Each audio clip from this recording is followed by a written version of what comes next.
All right, hey everybody, we're back for this week's episode of The Mandalorian, episode 6 of season 2. The title is The Tragedy. Aww. So we'll be right back after this to talk about it. We all know around here, Solo always does shots first. Singing Yup No, raise your glass, and sing Yup No. Sing it with me, Yup No. At the Cantina Club. The opening song isn't this long. Actually, it probably is. We're usually really good at timing that. Anyway, all right, welcome back. So before we get into the episode, I have a couple of things that I picked up in the past couple of weeks. Actually, one I've had for a while, but we had a special request last week to show it this week. Last week, I showed my gold chrome stormtrooper that I got to complement my red chrome Vader. Oh, nice. You found him. Yeah. Oh, cool. Oh, that is nice. Yeah, I thought that Wow. pretty cool. He is pretty cool. And I'll have some more soon because I've got about 3 more on order. I wonder how That I much it just ordered costs today. to have Funko do custom Funko Pops. I don't know. That's Because I mean, I it's think too they kind of a actually do generic them. face, right? I mean, Yeah, exactly. we got to get Cantina Club Funko Pops done. Oh, that would be perfect, actually. All right. Also, I've got I picked up, and then I don't believe this is even the latest issue, but it's kind of topical considering what we're talking about right now. But it's the next to latest issue of Star Wars Insider I saw that. Yeah, with Boba Fett on the cover because they're doing. Obviously, this is 40th year anniversary of Empire Strikes Back. Empire, so they have a Boba Oh, Fett that's theme on this one. wonderful. Yeah, I thought that was kind of good timing on that, considering what we're talking about. So, Cannot all right. Chronicles. So let's jump into our non-spoiler review. And since I rarely go first, I'm going to go first this time. All right. Overall, I love this episode. I thought it was great. It just obviously a very action-packed episode with all kinds of stuff going on. I enjoyed the fact that it wasn't a filler episode like Greedo had predicted. We didn't, which I totally bought into. I absolutely agreed that, yeah, if there's going to have a filler episode in the rest of the season, this is going to be it for maybe a 1-2 punch season finale. But no, they didn't. They just kind of kept it going and jumped right into stuff without getting into details. But overall, I really enjoyed the episode. Definitely fed my Star Wars fanboy side. All right, who would like to go next? I'll go Gundark. next. Yeah. All right, I'll go Gundark. next. I loved it too, Traitor. I agree with you. And it wasn't what I expected because I also expected a filler episode before a big 2-part finale. And I was really surprised at how this pushed the overall story arc forward. And then also did some things, you mentioned fanboy dreams. It isn't like the last episode, The Jedi. This did some stuff that I've dreamed of seeing on live action Star Wars TV since I was a kid. So it was great for me, just about as good as the previous episode. Nice, very cool. All right, Crispy Greedo. I'll keep it brief. It was great. I loved it. Because of technical difficulties, I only got to see it on my phone far, which was not great. So it didn't really do it justice, but what I could see was amazing and a lot of fun. And I think that's the point I'm going to take away from all this, that even in an episode called The Tragedy, this show is still fun. It's only going to get so dark. It's really more about the fun side of things. And you just got to kind of, as I've said over and over again, relax and just enjoy the ride for what it is. And this one was a heck of a ride, basically. So Yeah, it absolutely was. very enjoyable. Okay. All right, and you know what's coming next? Spoiler warning, spoiler alert, spoiler alert. So from this point on, we're going to get into the details and all that. So if you haven't seen it, turn it off. Go watch it and come back. All right. So basically, this episode was pretty action-packed from beginning to end.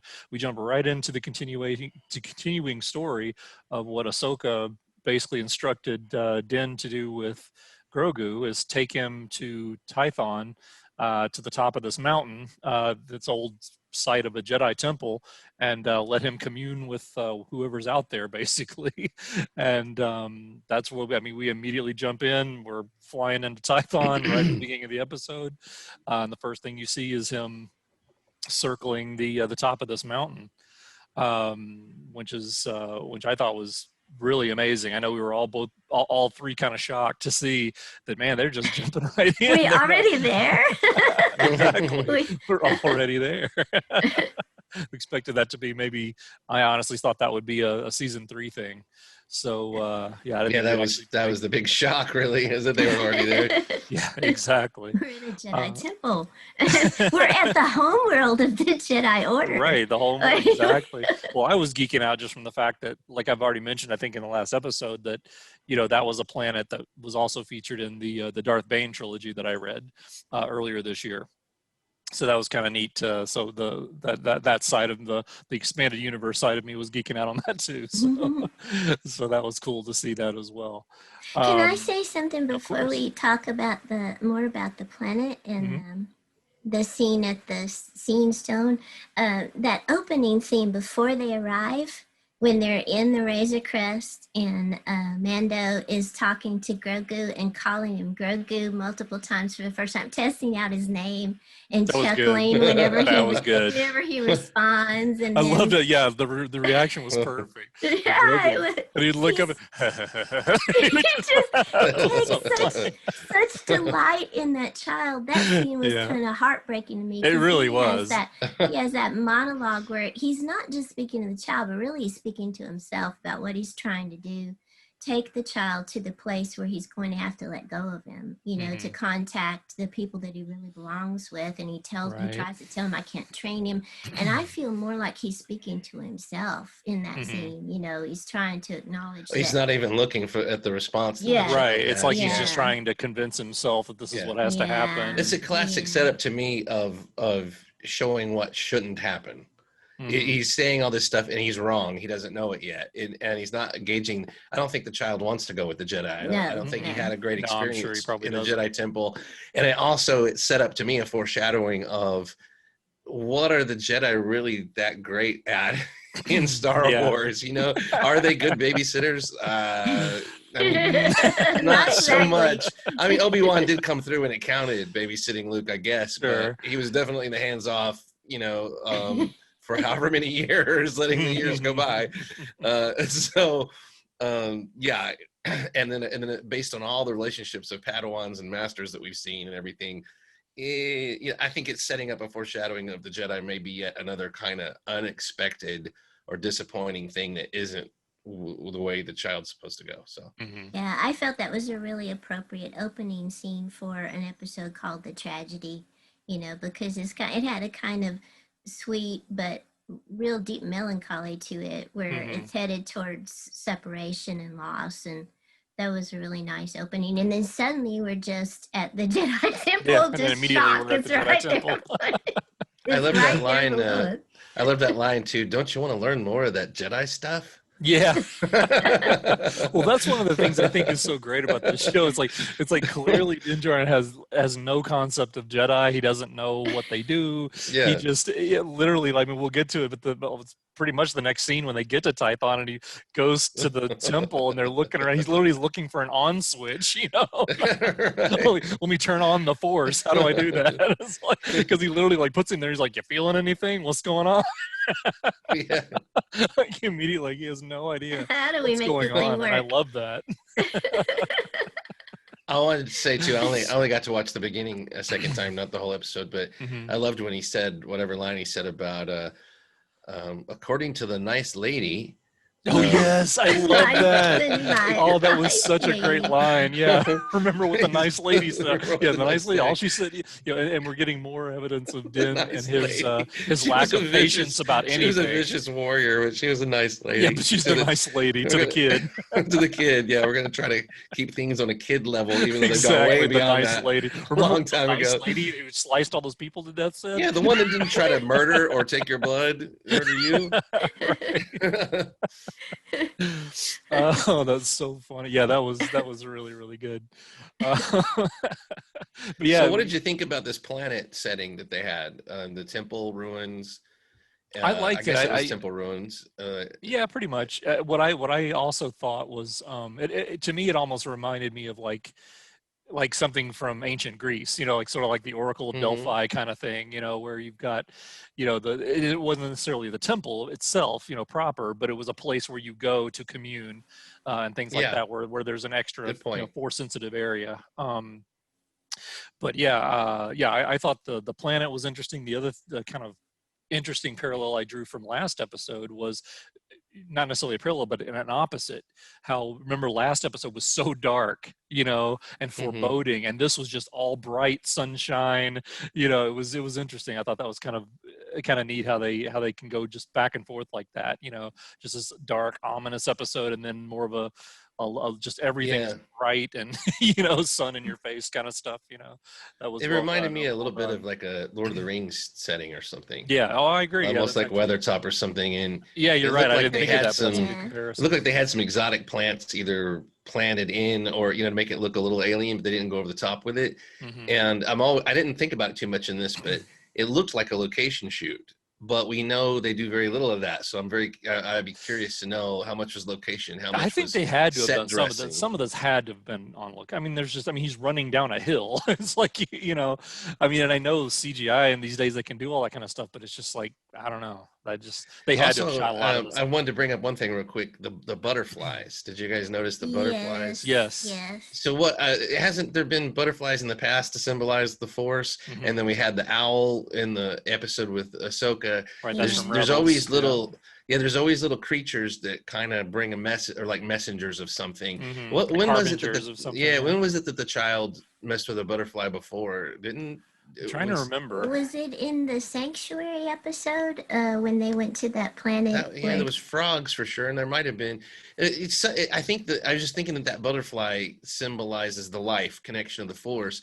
It was Yeah. also, I think, it was hard to tell on my screen, but like a blue butterfly, which Yeah, it Yes. Yeah. It was. it stood was out. definitely colored like the blue force field Mhm. that the Hmm. child called, and like the typical blue lightsaber and blue that we Force ghosts things that we Associate with associate the good, with the light side of the the light Force. side Yeah. of the Force. Yeah. Exactly.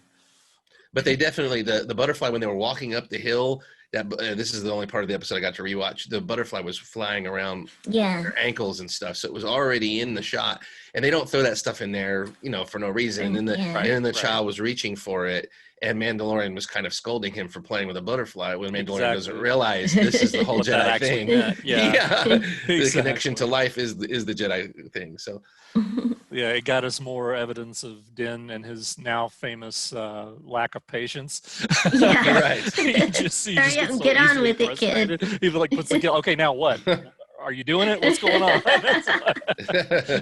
And I love that line too, kind of like what you said with the nice lady, where he's like, "Hey, look, all she said I had to do was bring you here and you did Yeah. your best. You Do it. you Let's do go." It's like Thing. it's like getting your animatronic child out of the mail, and like it says all I have to do is touch its head. All I have to do is Why isn't it on calling switch. out to the Force?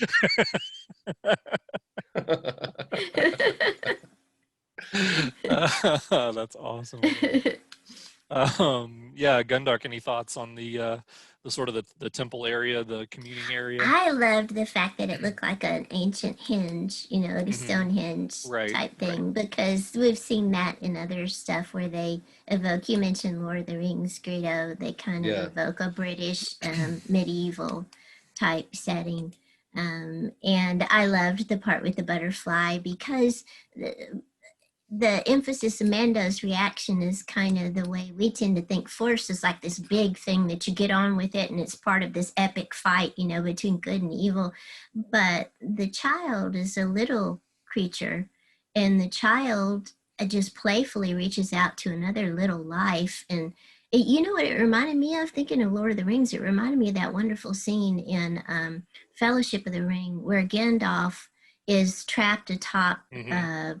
Right. whatever fortress it is of Orthanc. Saruman. Yeah. Yeah, and the moth comes down and it touches it in his hand, and it Mhm. identifies him because he speaks to that little moth and he recognizes how important that little life is. Right. That's why he is going to win the war. You know, that's why Yeah. the people that follow him are going to win. He values You know, life, no matter how so small. I feel And like also that's that moth was one of the only survivors of that whole area. They had obliterated that whole yeah, area with yeah, industry. all of you know? nature had been But that destroyed moth there. had managed to cling on, showing you the resilience of nature and life and everything. Yeah, and I hope that it's kind of foreshadowing that kind of thing with Baby Yoda, with Grogu, because we've been kind of worried, you know, Grogu showing some stubbornness, resistance, even dark side anger. You know, so Force choking people. Yeah, what degree, what direction is he going to go? But he Right. has the capacity for that sweetness, goodness, appreciation of the little lives. That's so. Or maybe he was going important. to eat it. That could be true. Maybe he was trying to snatch it out of the air to He eat eats it. everything else. Yeah, he eats, That could if it be. fits in his mouth, it goes in. That could be. But then the blue light starts, right?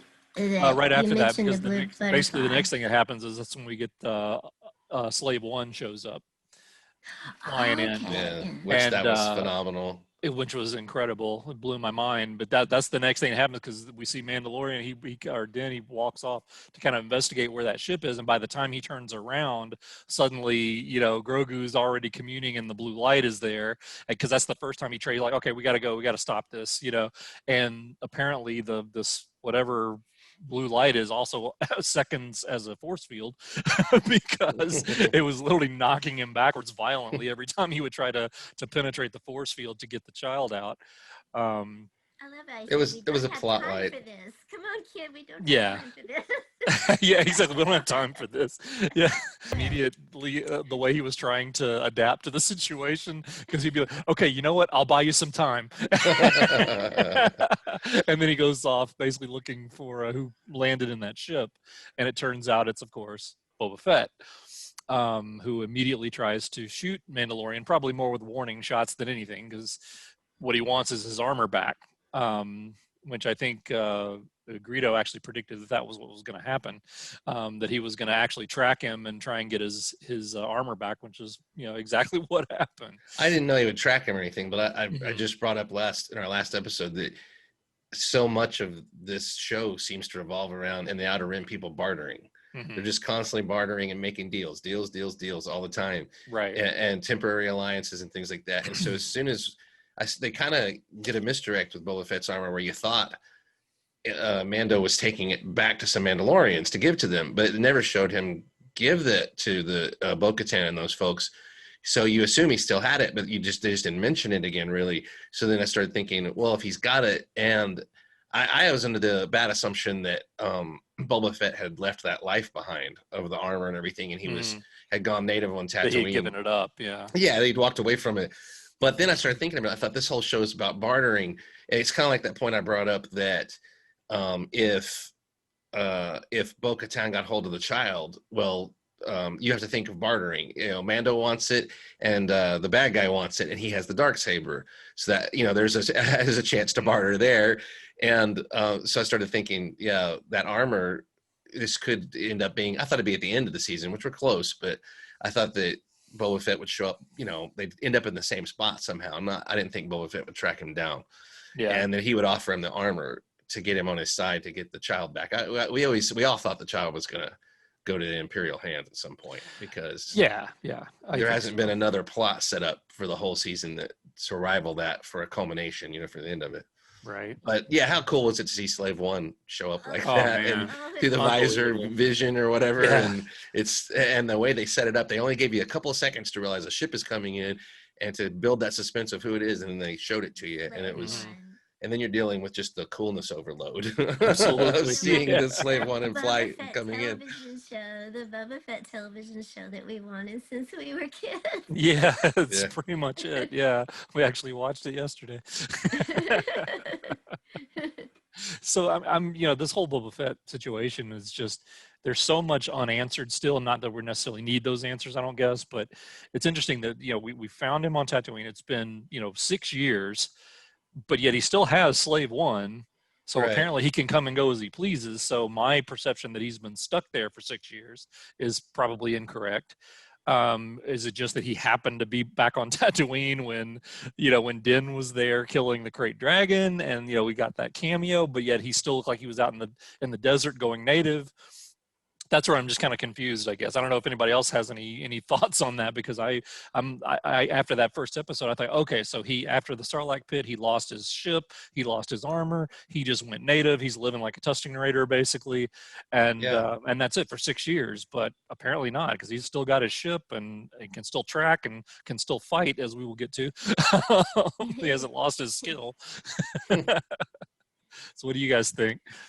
I have no idea. I hadn't even thought of that. Why was he still on Tatooine for that period of time if he had Slave One? I mean, he couldn't just be looking for his armor that No time. way, And yeah.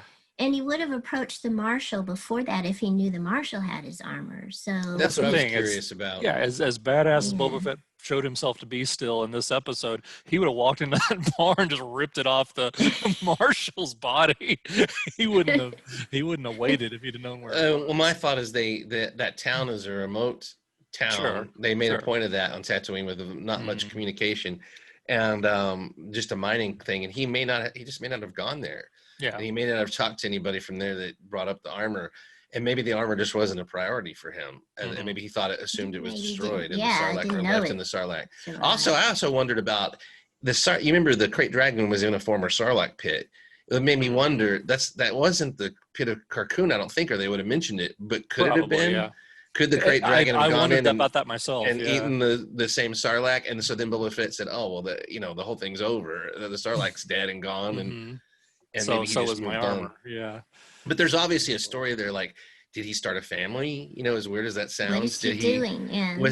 I got this impression that he was wearing a Tusken Raider mask and actually blending in with the Tusken Raiders. Yeah, I thought that was an interesting But idea. maybe not. They didn't show anything like No, that's what I'm that. saying, but I think that's an interesting concept that you have. But something might have kept him hanging around for 5 or 6 years. Yeah. And then once the crate was destroyed and once the Tusken Raiders and the villagers kind of came together, something resolved his storyline there to where he saw his armor again. He saw a guy wearing his armor had to again, and it claim it. reignited Yeah. his desire to. Could Plus, have he been, found that bounty hunter in the desert and somehow got her. The cyborg medical help that we saw.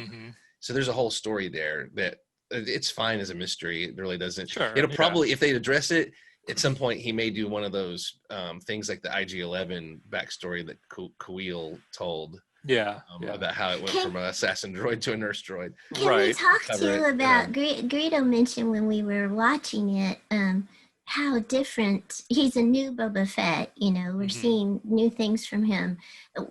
He seems kind of transformed to me, but not in an inconsistent way with what I could imagine could be an overall story arc for him. And I'm thinking about going back to the Clone Wars animated series, and I've seen enough of that to have seen the episode where he was featured as a child cadet, a clone cadet, trying to kill the Jedi, trying to kill Mace Windu, and committing horrible terrorist acts and Right. and killing people to try to get revenge for his father's death.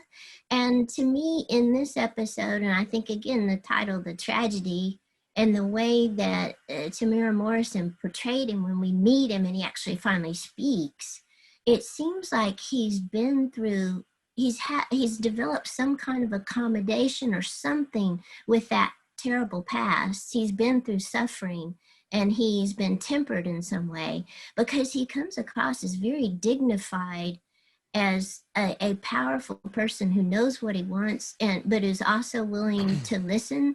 He said, put down your weapons and let's have a chat. Right, exactly.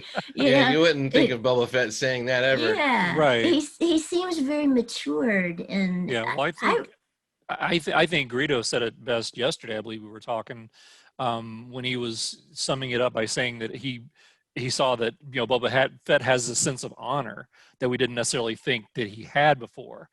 Almost kind of like well, I'm just going to kill a Mandalorian and then nobody will know that I had a promise made to him, so nobody's the wiser. He seemed more like the Lee Van Cleef spaghetti western character, the one with a very limited moral code, morally limited, as opposed to Clint Eastwood's type of character who is, they're very similar, but there's a point that Clint Eastwood's characters usually won't cross, that Lee Van Cleef is more greedy and more, and if nobody's looking and nobody knows that you broke your word, did you break your word? Exactly. What I mean? That's what I thought Boba Fett was like. And Boba Fett, even though he worked within an organization, it always stood out as a loner. you know, and nobody, he was usually standing alone, just looking cool, being an intimidating presence and everything. You know, nobody's going, except for the dancers occasionally, nobody's really going up and buddying around with him, you know? Right. And this Boba Fett, you see his face from the beginning. That changes everything, because he's no longer just an impregnable, hidden behind a helmet. he's no longer an enigma. And a lot of people are going to mourn the loss of more mystery in Star Wars. They didn't like Solo because it explained too much about Han Solo. They're not going to like this because, you know, it takes away some of the mystery from Boba Fett. But that's already happened with the prequels and with the Clone Wars. This is just an extension of that, and I thought it was great. And Tamura Morrison, I wouldn't have necessarily thought of bringing him back and knowing that he could do this, you know, on a TV show and stuff. And the fact that he can is just an amazing bit of continuity. And, you know, and it shows that this isn't just money-grabbing, heartless fan service. When there's a capability there to use the legacy and everything, and it works, they do it. Instead of just callously going, as long as instead of callously going, oh, you know, let's get somebody, you know, else to do Boba Fett that works for us better for whatever reason. They actually tried to make this work, and I, for one, appreciate that, because I do too. Yeah. It's starting to build a continuity between all these different parts of Star Wars that, frankly, a lot of the time I ignored. I didn't get on board with Clone Wars for years, you know. And so the more this continuity they build and they raise the quality, the more they raise the execute order 66,000 episodes, but 60 million characters. But the more that continuity they build while elevating the quality, you got to have a quality, but the more quality things that they can interconnect. We're reminded that Star Wars is a universe, and we're always bothered when there's no continuity and when there's questions and plot holes, even though plot holes are a part of the heritage of Star Wars and always will be. There's no way to explain all this stuff. And it's fun to talk about them. Right. But just do it well. Just do it well. And then if you can use legacy characters and legacy actors and things like that, for me, it's very appreciative when they do it. And I thought he did a fantastic job. So you mentioned that different though, just like you said. You initially thought of him as like a loner, but when he shows up here, he's got Fennec Shand. He saved her, and he has that wonderful line: "Fate sometimes steps in to rescue the wretched." The wretched. Yeah, I missed that. I couldn't hear that on my phone. That was a great line. That is a good line.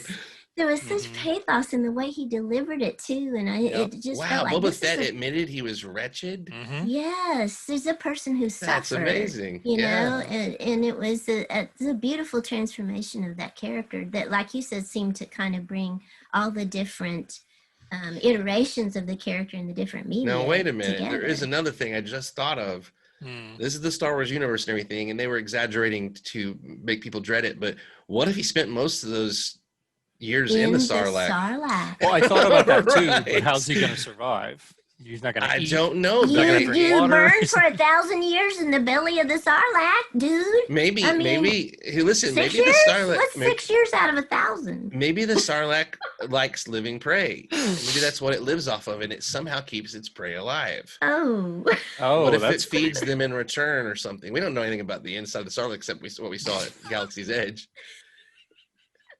I just assumed it's like a Venus flytrap, you know, and it closes on you and it digests you and it's horrible. But if it literally takes 1,000 years, kind of like the plot of the Mandalorian, you know, to digest, then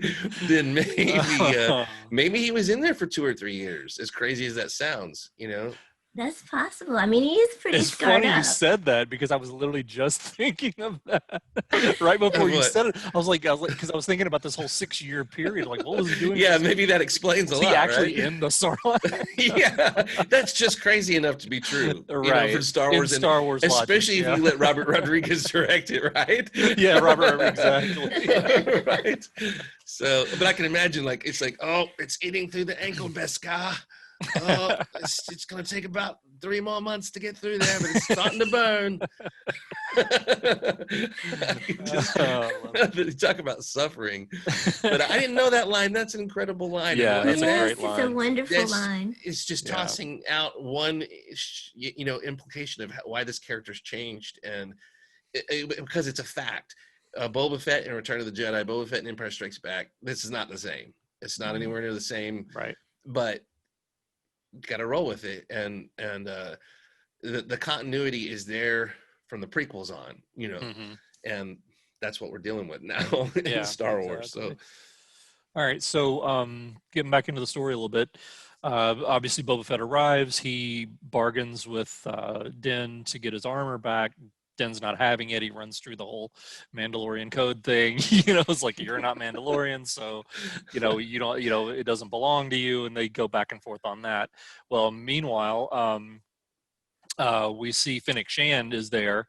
She's actually got her sniper rifle trained on the child, who's up, still communing with the Force. He manages to talk his way out of it, and kind of like what Greedo mentioned earlier, and Gundark as well, that Boba Fett says, look, let's just put our weapons down and let's just have a chat. Let's just talk this out instead of just trying to kill each other, because he really wants his armor back, apparently.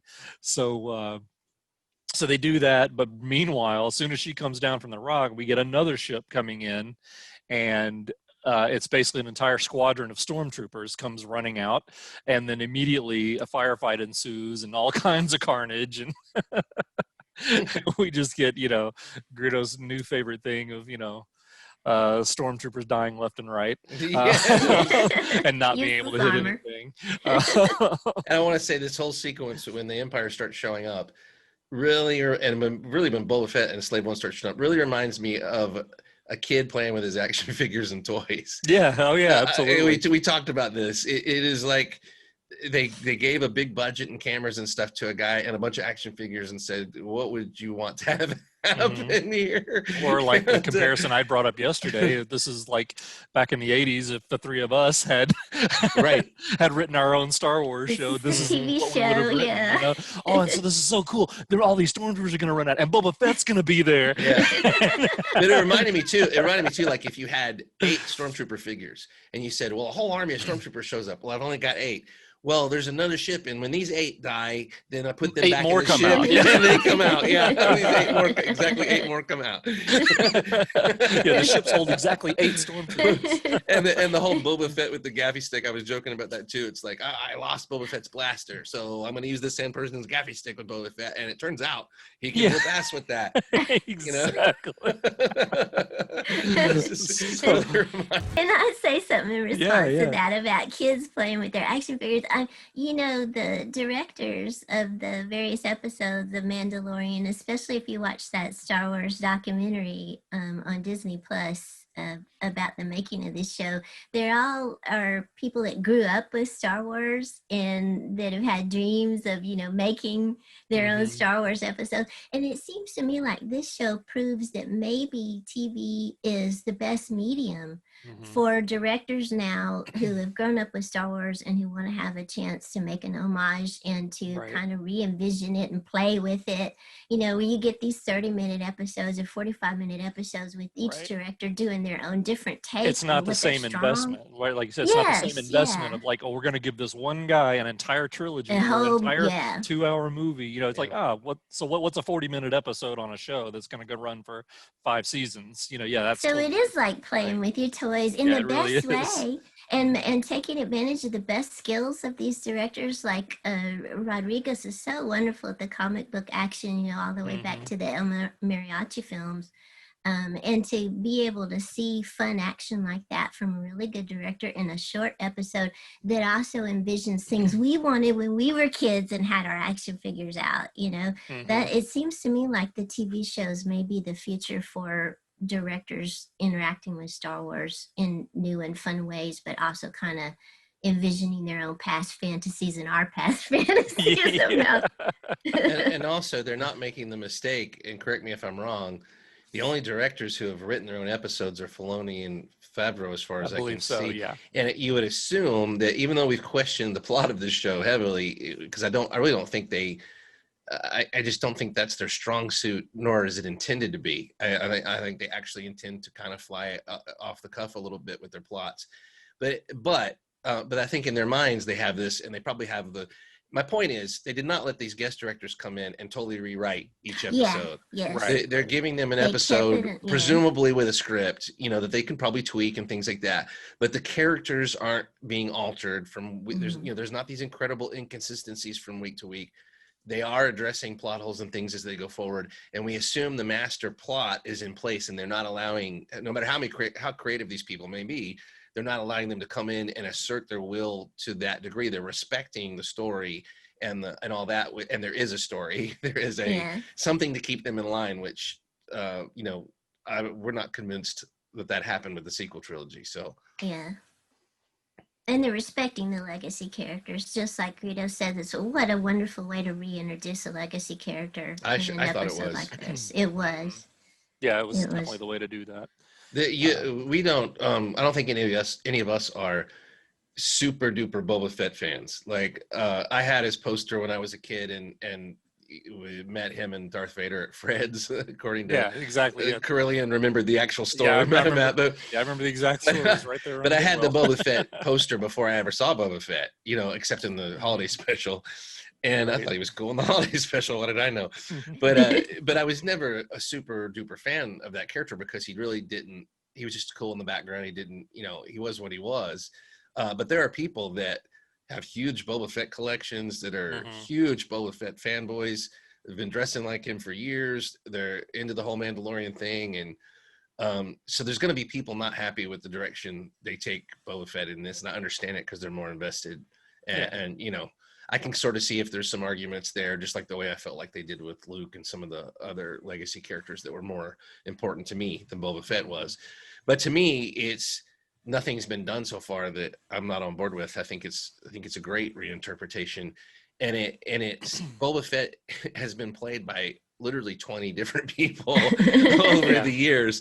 So there is a strong legacy there, and it's very important. But there's more room to take liberties of which Boba Fett is going on right now in this moment. You can explore that more, a little safer than you can say with Darth Vader or some other masked character. Right, exactly. So from there, we get another moment that was one of my favorites in the episode, the recurring theme now of Den trying to get the child back. So he goes running back up the hill. The plot now light. that the storm he runs the back plot up. light that comes on when he needs to Tries to keep get him him away again. and goes off when he needed the child to be accessible. Yeah, Gets like knocked transporter away in Star again, Trek. and this time he comes up with one of his other excuses. Oh, okay, no problem. I'll hold them off. Right. I'll protect you. I'll hold them off, and he goes running off again. Yeah, and as soon as he I leaves, love the light that. turns off. So Right. okay. So Turned out to be no, a actually, good thing, no. That's actually the third, because it happens 3 times. That was the second time. Mhm. The third time is when it finally goes off. But yeah, so now twice he's tried to get a Grogu out of there. So yeah, now the second ship arrives with more, basically with stormtrooper reinforcements. They Can I ask a attack. quick question. Sure. Were those ships the same from the sequels? The sequels. The troop transport from No. the sequel trilogy. They were similar styled, Okay. but it I looked couldn't like tell on honestly the that phone, they but it looked eventually very evolved similar into to what me. the first order had. Yeah. Yeah, it had the whole hatch that opened. Kind of when the troops cone run down. nose, yeah. Yeah. The hatch open and they run out. Yeah, exactly. Yeah. It looked like same. Do you Same think it was? engineering, Do you think just- it was a nod in that direction? Probably. Yeah. So we go back. We get more fighting with the second group of stormtroopers that arrive, and we get probably what was one of the coolest ways to take out stormtroopers. Because they start using mortars, basically. See some They of it start right there. shooting these mortars, and they start exploding all around. Wow, and now I draw. Fennec Shan. I drew Fennec. a blank on her name, Fennec Shan. Well, she actually there's an explosion right next to her that actually loosens this huge boulder that's right next to it, and she sees it rocking, so she actually uses her weight against the back rock and actually pushes it down the hill, and it rolls over like a la Raiders of the Lost Ark, and rolls over about 3 or 4 stormtroopers. Then ends up taking out conveniently takes out the E-Web repeating blaster that they had set up. Yeah. And everything. Which So- they still couldn't hit the broadside of a barn even with that. Exactly. Again, I was watching it on a phone, but it looked like she ran a marathon across an entire landscape, and they missed her They couldn't every get opportunity they possibly had. it. But It's it's like funny though. Moff Gideon has the wrong impression of his troops and his weapons because he's like, you may recall this blaster is the one that vaporized who? Yeah, exactly. Who Like did it looked like it's here to move Earth to me, like a bulldozer, basically. And we also have a scene where Gaffy Stick takes out however That was many it. troopers. Oh, and Yeah. also even Moff Gideon knows that to take out the E-Web, you just conveniently shoot the power thing sitting right there next to it. Right. And then the whole it's thing done. explodes and it does more damage than the blaster did. Why doesn't anyone put a box over that or Yeah, a something? protective box or, around it. Some kind of shield, just a shield, something. Put it behind you, put it behind a rock. I don't know. Dig a quick hole and drop it in the hole. Right.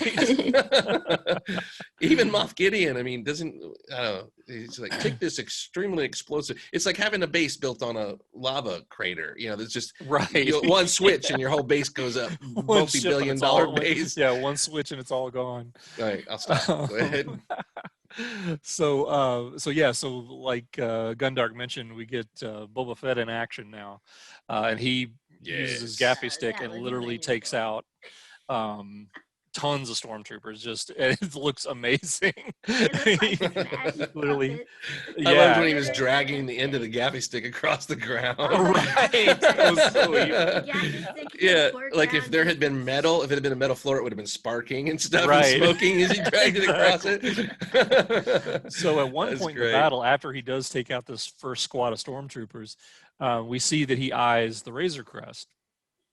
And then we don't see him again. So then next time we see him a few minutes later, he's got his armor. He decided to go ahead and go get his armor back.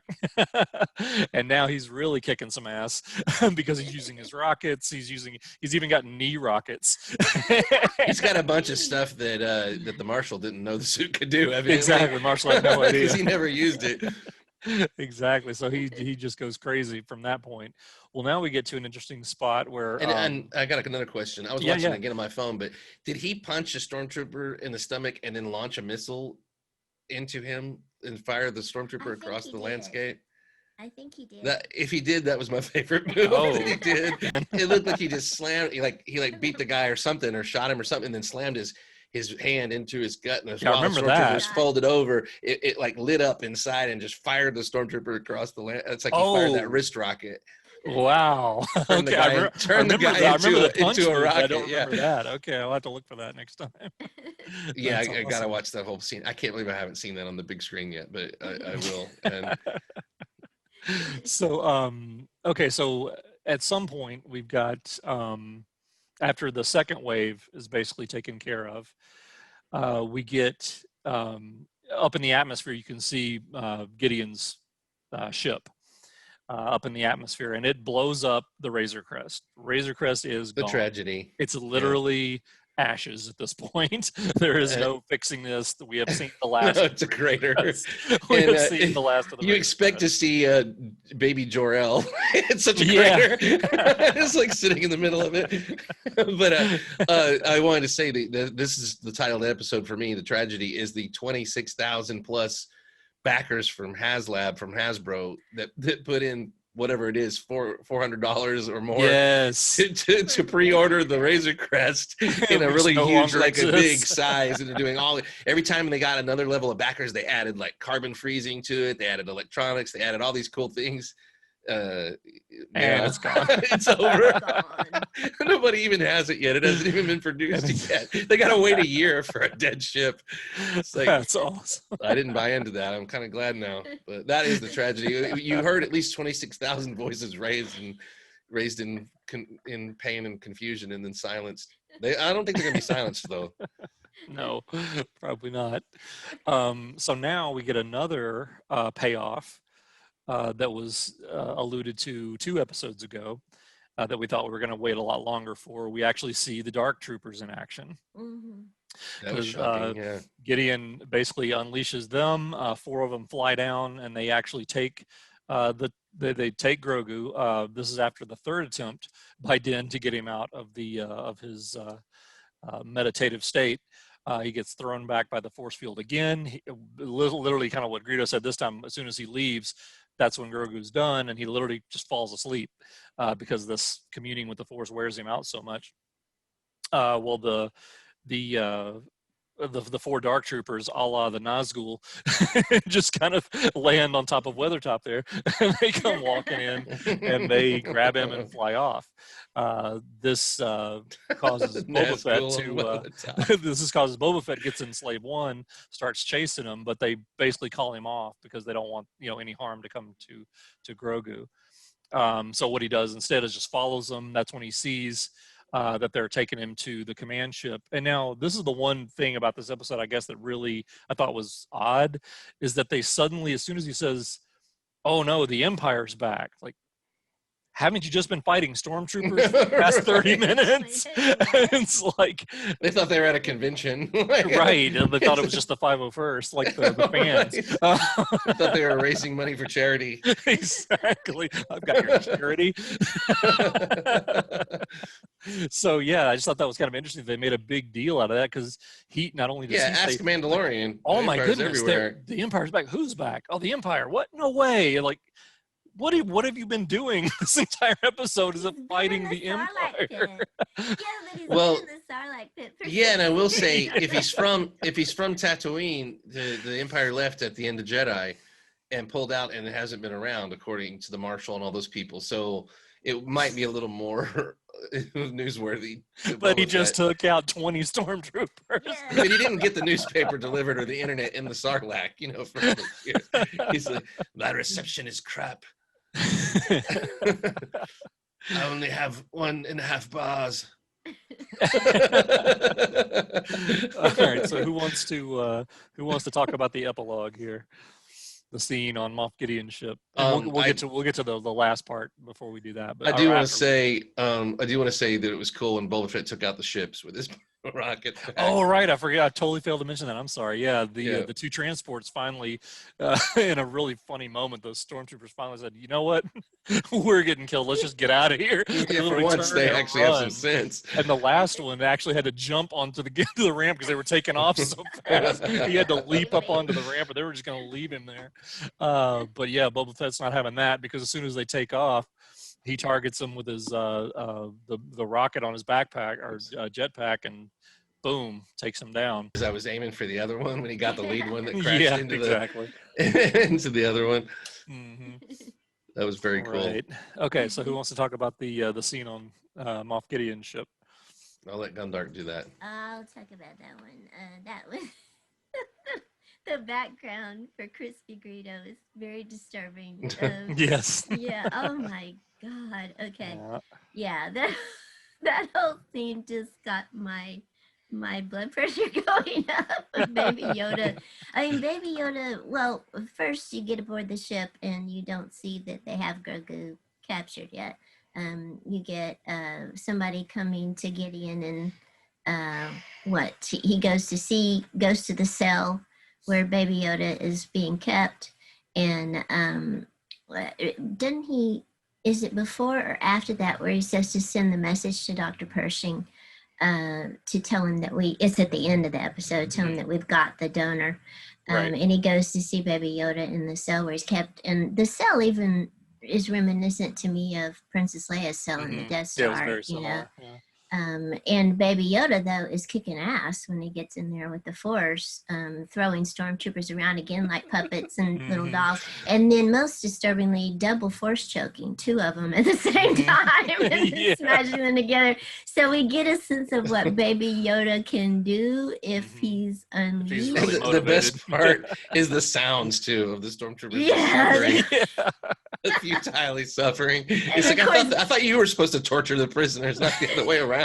Gideon just lets it continue. So Gideon's like, yeah, let's watch this for a minute. Yeah. But then the moment when he takes out the dark saber and holds it out to him, and that shot that you've got there is terrifying. And then he says, "Oh, you're too young to play with such things." Yeah, exactly. And then the most disheartening moment is when he gestures to the stormtrooper, who then shoots Grogu Yeah, with with the stun. stun beam, like Yeah. Princess Leia in A Like New point Hope. blank range, just Yeah, bam. just it's like, oh my God, this baby Yoda, And you know, puts they're him in just shackles. yeah, and then Yeah, shackles. and then they Put bind on the his hands. shackles. Yeah, so he can't. And use he's the got Force. perfect little shackles that are just made to fit his little paws I or know. I thought whatever that was they kind are. of perfect. They have baby Well, they've Yoda been looking sized. for him for a long time. What do you think?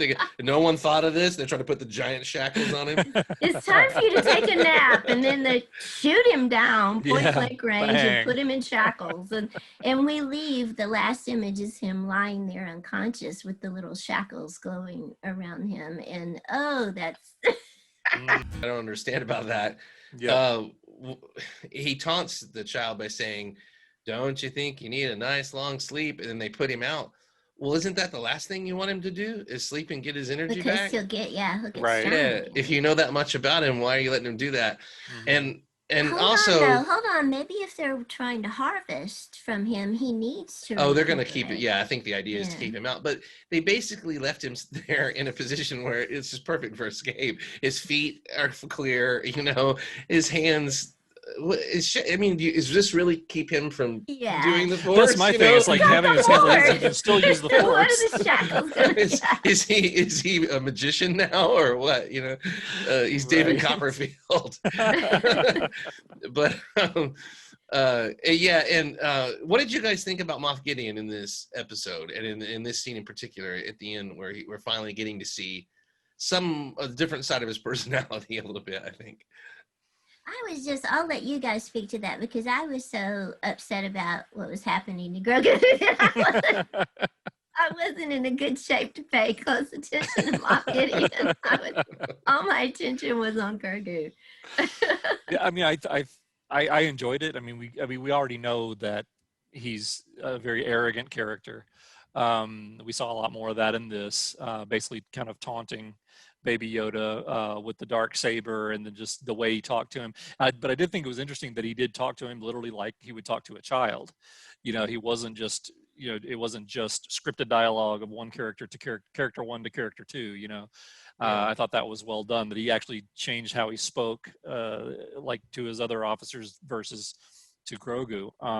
But yeah, overall, I like where they're going with the character. I think Greedo said it best last week when he said that Gideon is kind of a good sidekick to Thrawn, if that's where we're going with this, because he is kind of like a mini Thrawn in a lot of ways, the way his personality is kind of combined with that sort of certain level of evil. So yeah, overall I really liked how they're doing. What did you think, Greedo? I was a little bit disappointed in him in this scene because he's too arrogant. I've thought of that about him from the very beginning. Is that it's very obvious what his weakness is, and it's his arrogance, just like the Emperor and everything. Right. And I really longing for that villain that can back up what they say, which was Darth Vader. Really, was the last one. Darth Vader.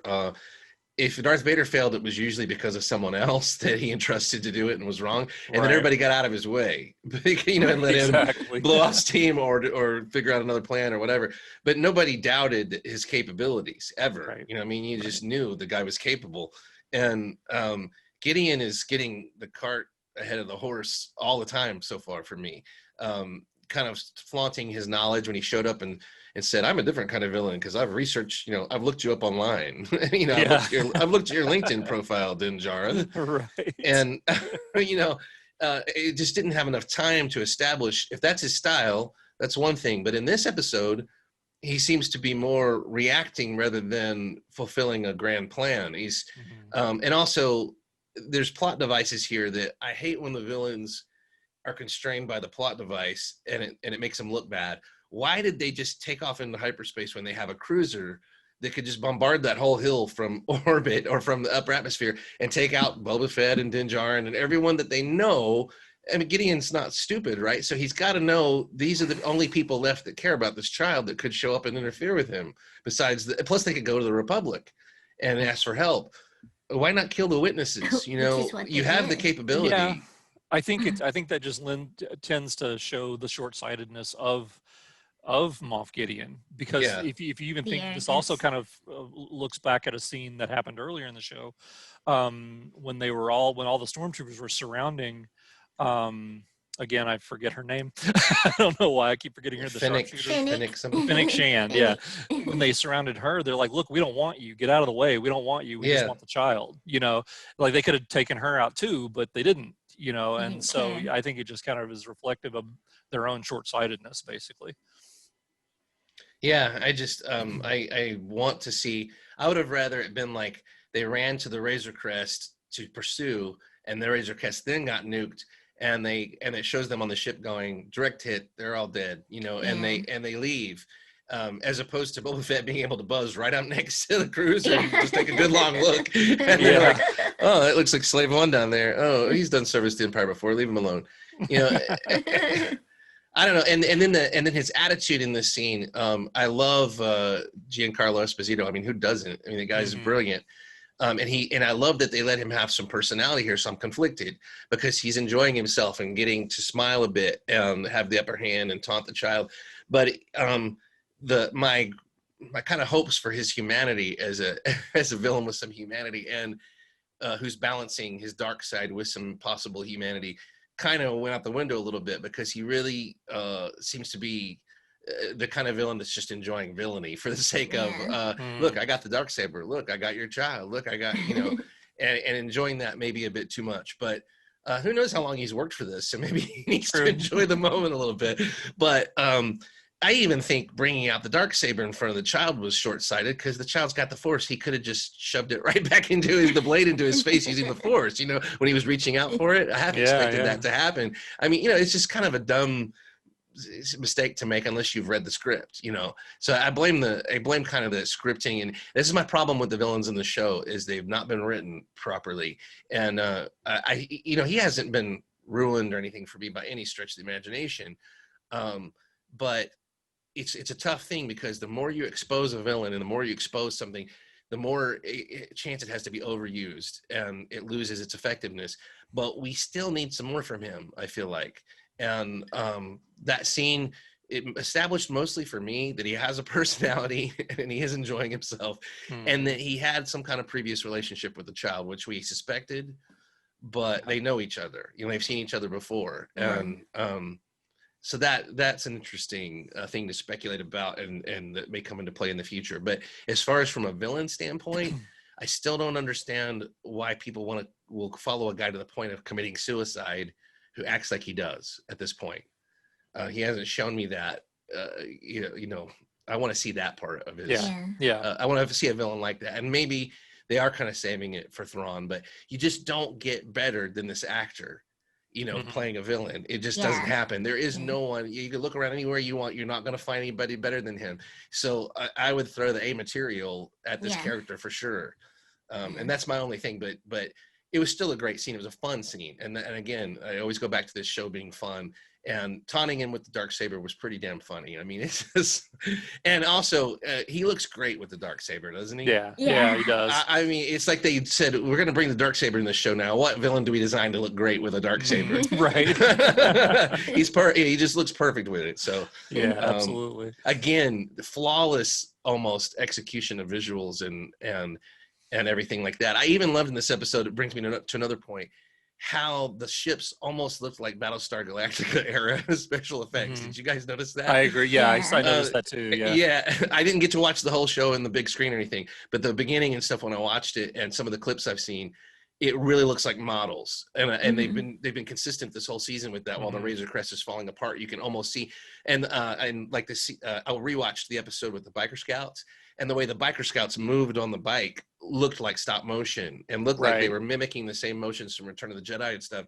And this stuff may seem silly, but it's really enjoyable and really well done, because either it's manipulating us by, sending us cues, with the member berries or whatever, or it's an awesome tribute and just bringing some consistency forward. These guys, this is their first shot at continuing Star Wars.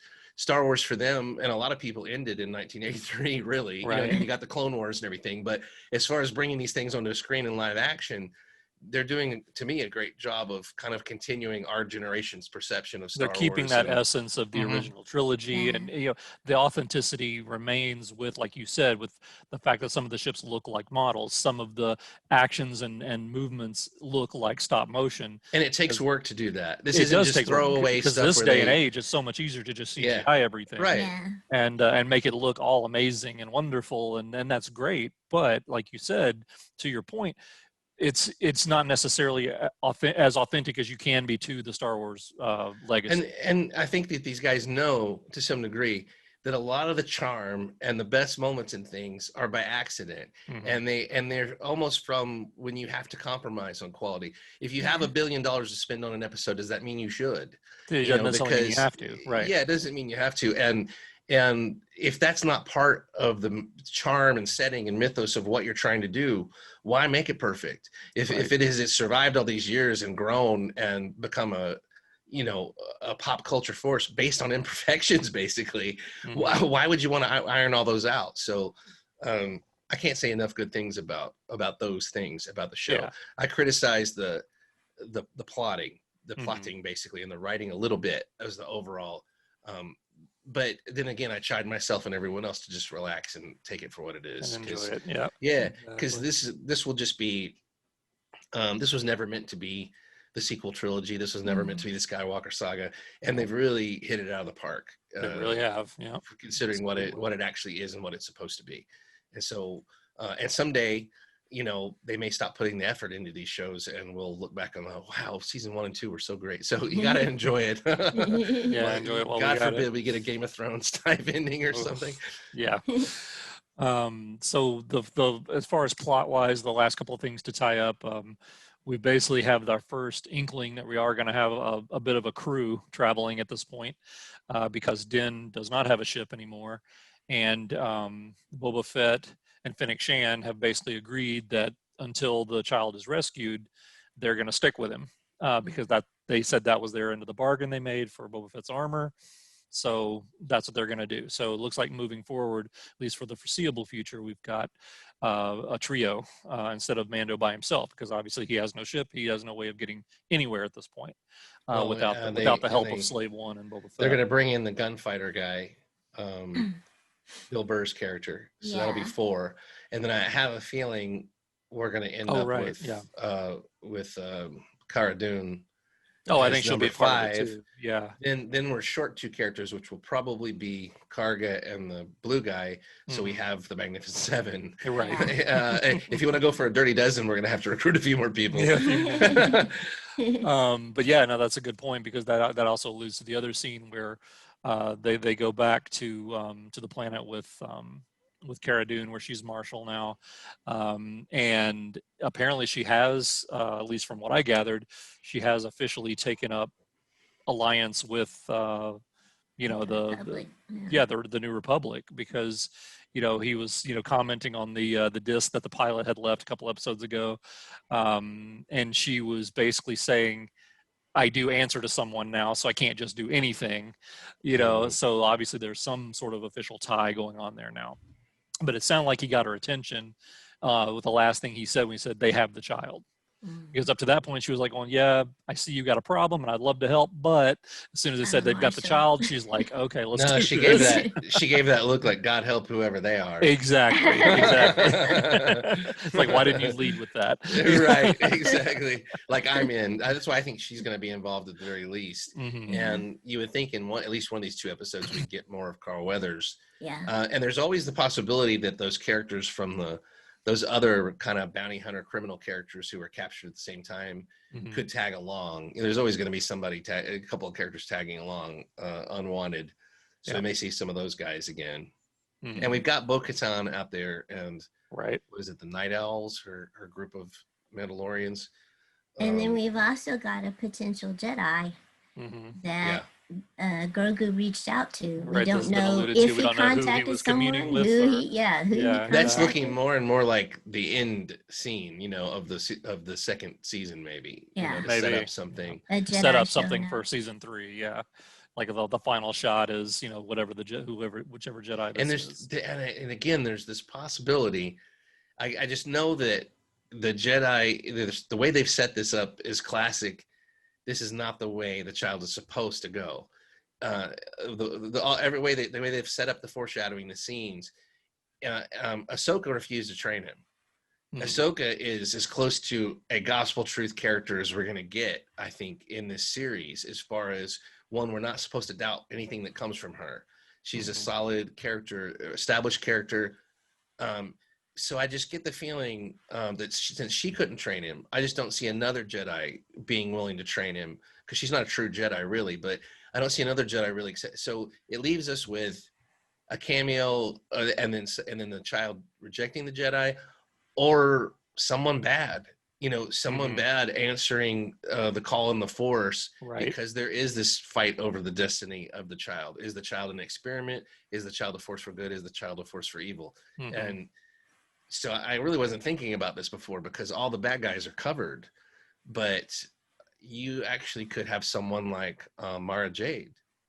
Could this be their chance to bring someone like Mara Jade into Star Wars canon, who was a Emperor's hand, or who are the guys from Rebels? And this is established in Rebels, the same people who are bringing us this, the Inquisitors. The Inquisitors, yeah. So there are dark side users potentially out there that could respond to this, and we could end the season with the child back in jeopardy in the wrong hands. But I just get the feeling, the way that the Mandalorian presented the case for going with the Jedi, that it's going to go the opposite way, and that he's fighting his own instincts to keep the child, because he thinks it's the right thing to do for the child. Well, it's going to be shown that it's the wrong thing to do.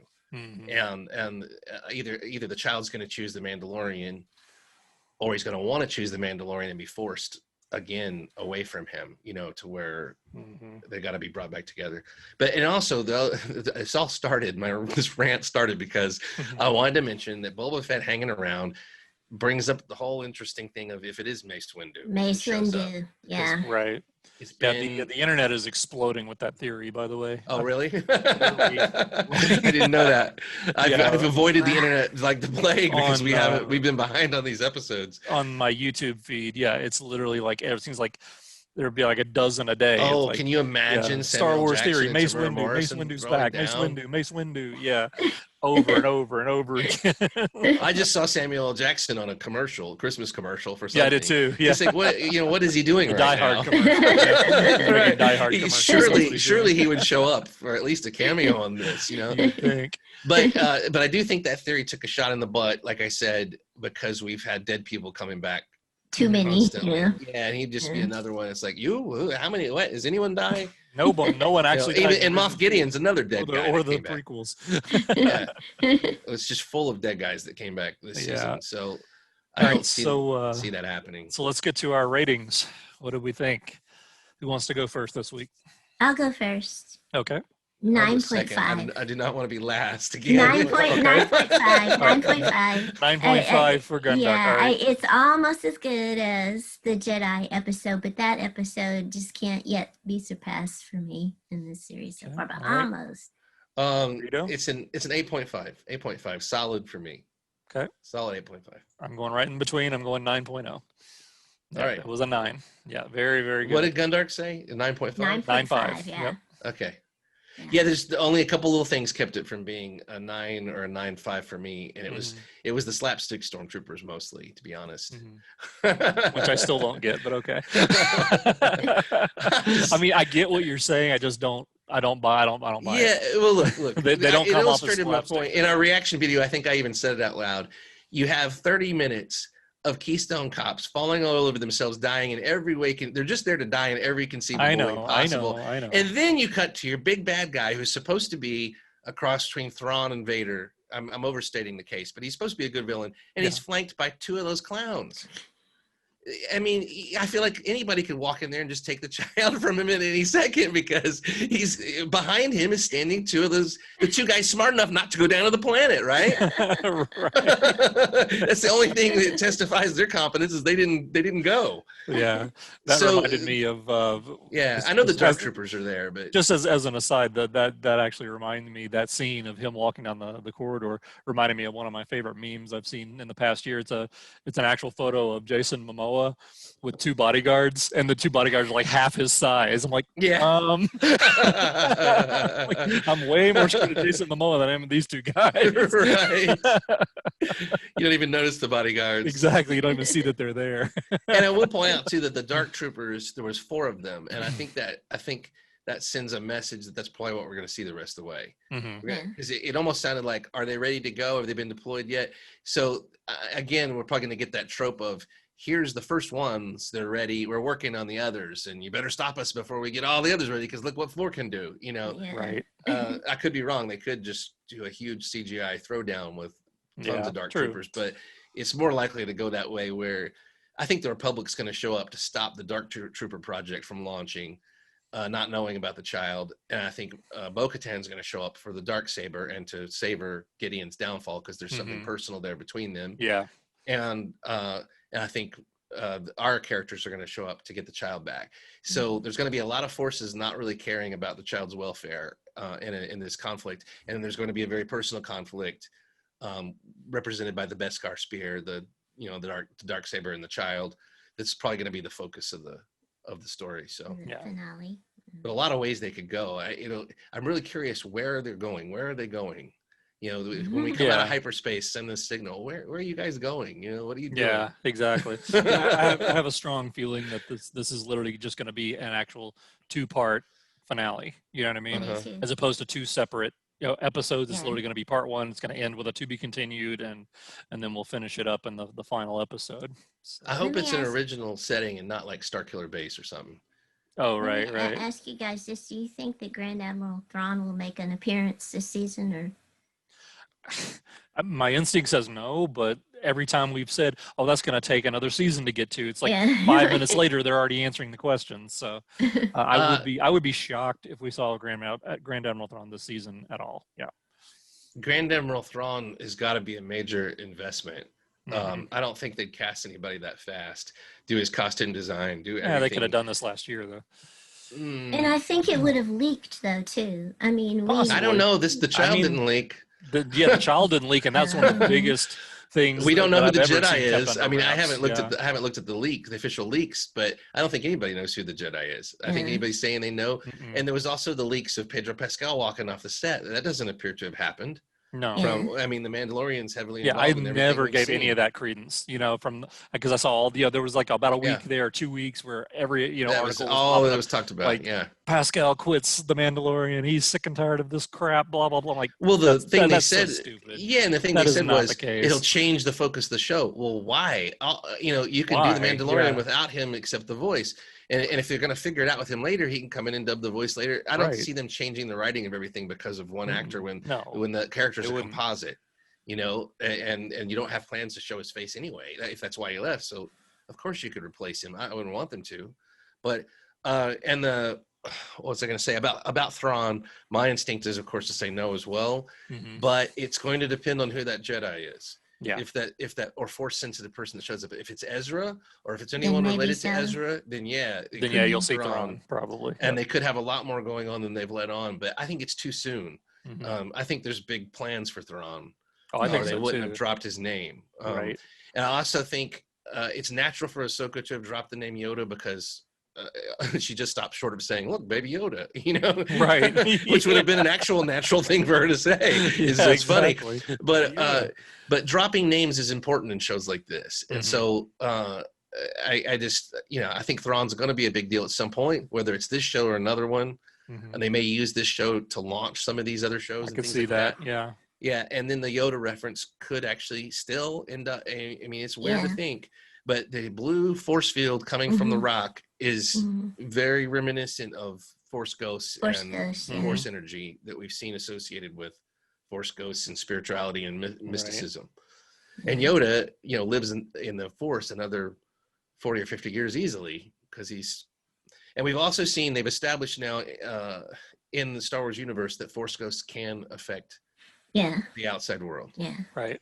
Right. I hope they don't continue that trend necessarily. Right, but they have. There's plenty for living characters to do. Yeah. Yep. I mean, how weird would it be if it was Ewan McGregor as a Force Ghost? I mean, it'd be too weird but this is starting to turn into a kind of a Marvel Universe kind of thing.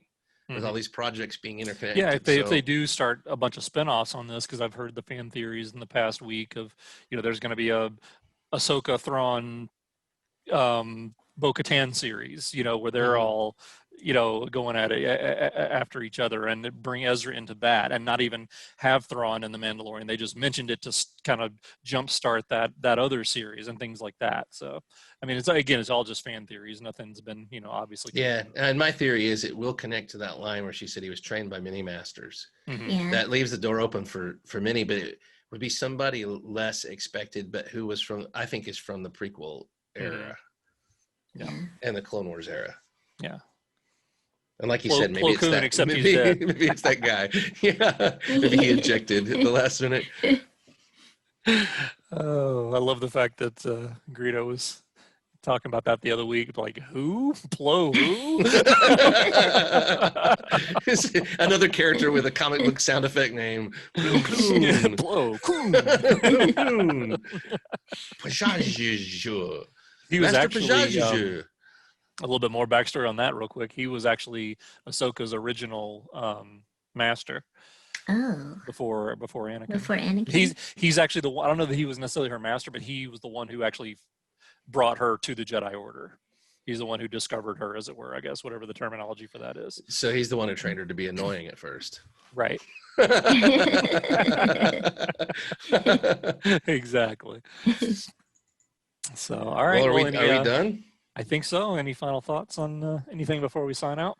No, I almost think we ought to do a separate short episode for speculation, because I really enjoy the speculation aspect of these plots and things, but it can go on forever, and I don't want to do that. I want to keep it focused, but I think it's interesting to make predictions, because we're getting these week to week, supposedly, right? Are they doing any delays in the broadcast schedule because of holidays or anything? No, I don't think so. No, let me just double check, but the release dates are December 11th and December 18th are the next two episodes. So we'll know in 2 weeks. We'll know all this stuff. The season's over. Yep. Maybe we ought to, if we have time, we ought to do a quick speculation episode. Those are always fun to see. The thing about this show is that it's been so wide open, that the directions they have gone have really kind of shocked us, because but when you look at it, they've stuck to a very simplistic storytelling, very simple, straightforward. Go here, go there, meet this person, meet that person, trade this, trade that, and make decisions. Watch your ship and your HasLab project get blown to smithereens. So I think it'll remain on the simple, just like I've said along. It'll be simple and it'll be personal. That this episode was great, and it was all personal. It was very personal. It was all shot close up, pretty much close ups, personal conflict. And the characters coming to each other's rescue constantly and all that. And that's what I expect to see for the end. But they're setting up a way to converge all these kind of characters into an epic showdown. So be really funny if they show the green guy like watching the battle on a screen. He's like, oh, there's Bo-Katan's forces showed up, and and he's just kind of watching it like a football game. He's drinking something, and you never actually see any of it. That would be hilarious. He just describes it. Nice. Anyway, that's all I got, I guess. All right. Any final thoughts, Gundark? I am just loving the show. I love this season even more than the last season. Me too. So I hope it keeps maintaining this quality. Sure. Yeah, exactly. Yeah, it's been great. I'm just looking forward to seeing how they're going to pay off the season, and kind of what sort of cliffhanger they're going to leave leading into season 3. And from what I understand, I haven't had this confirmed, but I heard that they supposedly started doing principal photography on season 3 right after Thanksgiving. Oh. So apparently they're currently working on season 3 as we speak. So wow, that's wonderful. So if they do cast Thrawn for next season, then we may start seeing that kind of stuff. Because you remember about this time last year is when we, right after the season 2 was done, or season 1 was done, we started seeing the Ahsoka rumors, and then eventually the confirmation of that, and then the fan photos of what she would look like in the makeup, that kind of stuff. Did the Bo-Katan thing even get leaked? I think it did. I'm trying to remember. I think so, Maybe but I don't closer recall. Yes, to the it did. airing. In fact, it leaked about Katie Sackhoff playing the character. I remember. But was it well before, or was it closer to the airing of the I episode? think it was closer, wasn't Closer. it? Yeah, It was closer. I just think they've done a pretty amazing job of They keeping really the lid have. on Yeah, most of the stuff. I think the keeping the child under wraps was probably the biggest. that was You know, that would have been huge to have leaked out before. You know, but nobody knew about that except for the production team. So that was well done.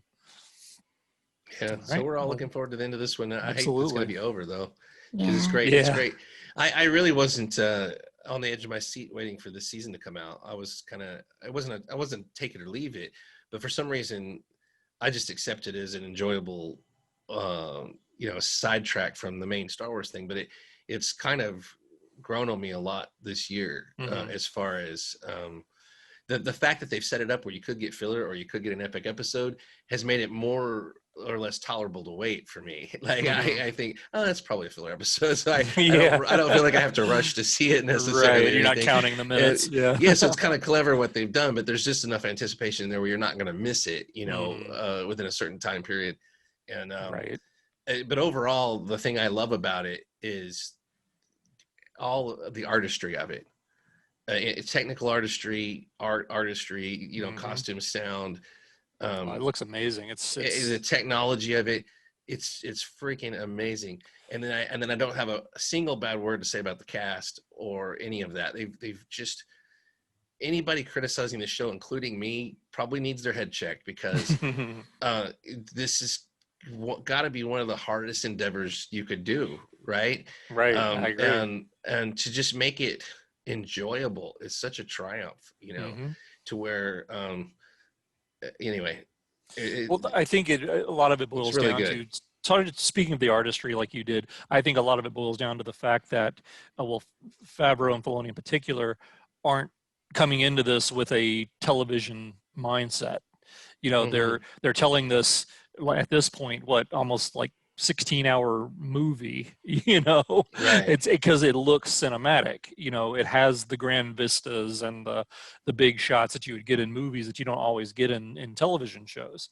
So I think that kind of lends itself to what you were It's saying, a cross between to the the artistic graphic credibility novel, of it. Yeah. because they call it chapters of graphic novel, Mhm. and like the Lone Wolf and Cub movies that you could watch in a weekend, Yeah. and like each one's like a different chapter, and you're not exactly sure Mhm. what part in the timeline of Lone Wolf and Cub each one takes place in. You can kind of interchange them and watch them. Yeah. And it's really cool, all that aesthetic that they've done.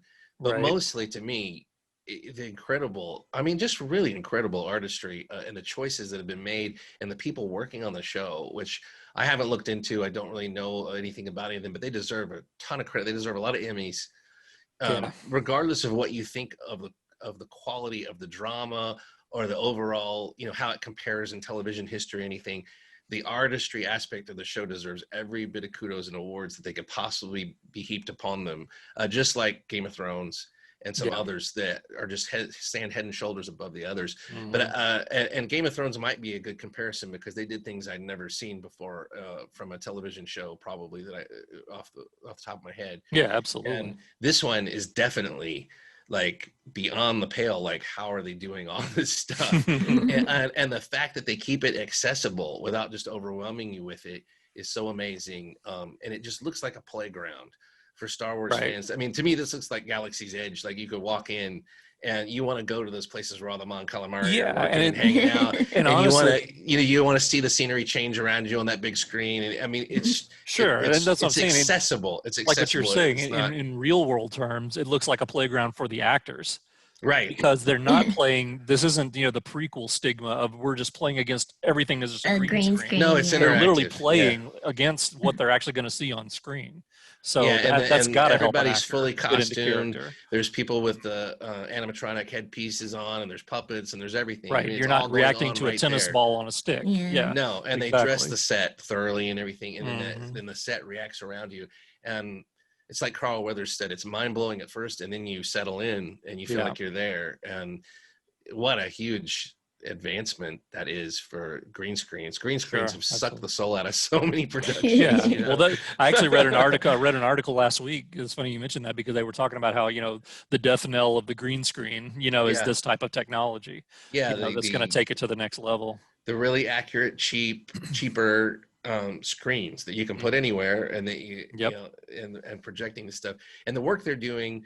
I don't think any of us can ever appreciate the work they're doing with the lighting and everything.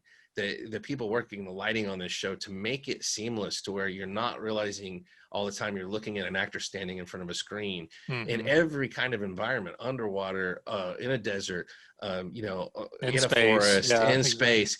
Yeah, and it's establishing an aesthetic that, like I said, it still looks accessible because it doesn't look perfect. And I think that's important. The aesthetic is there of, oh yeah, I kind of recognize that. That's the kind of Mandalorian feel. It has its own feel. Star Wars had its own feel, and this is putting its own stamp on that. And I think that's going to be one of the most memorable things about the show at the end of the day. Oh, I think so too. Yeah, it's definitely got its own feel and its own vibe to it. I'm already looking for where they're going to use this, like what they're shooting on that soundstage next. Like how many of these productions are shot there and how many are done the old way and stuff. Right. It'd be very interesting to know. Absolutely. Shutting up now. All right. Well, I think that that'll wrap us up for episode 6. So we'll be back next week for probably part 1 of the season finale, as I'm predicting anyway. The penultimate episode. child death. Yes. No. Oh, he's been Grogu. predicting that for 3 Grogu. episodes now. Grogu. He Why thought is he your had it with Ewok? the tragedy. Why is your Ewok wearing a child mask? Because he knows it's Ewok wearing important a to wear a mask. He's surrounded. He's like he's trying to blend in. It looks like He's in disguise. he's like a hairy in child back disguise. there. He joined the child army in disguise. Oh, that's so funny. Yeah, how we could get him. How we could show him up as go Grogu, and the other two would go, and he would like, And he just sits there. Yeah. yeah. Oh, I love it. All right, guys. Well, it was fun as always. So we'll see you next time. Laters. We It all is know peeps. round here, Solo always does shots first. Singing your no, raise your glass. Sing your no, sing it with me. Your no, at the Cantina Club.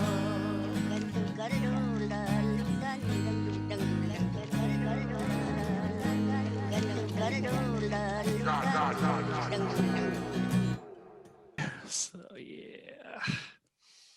What did Zaphod Beeble say? I'm so hip, it's a wonder something like, it's a wonder my pants don't fall off. I can't remember what he said. Yeah.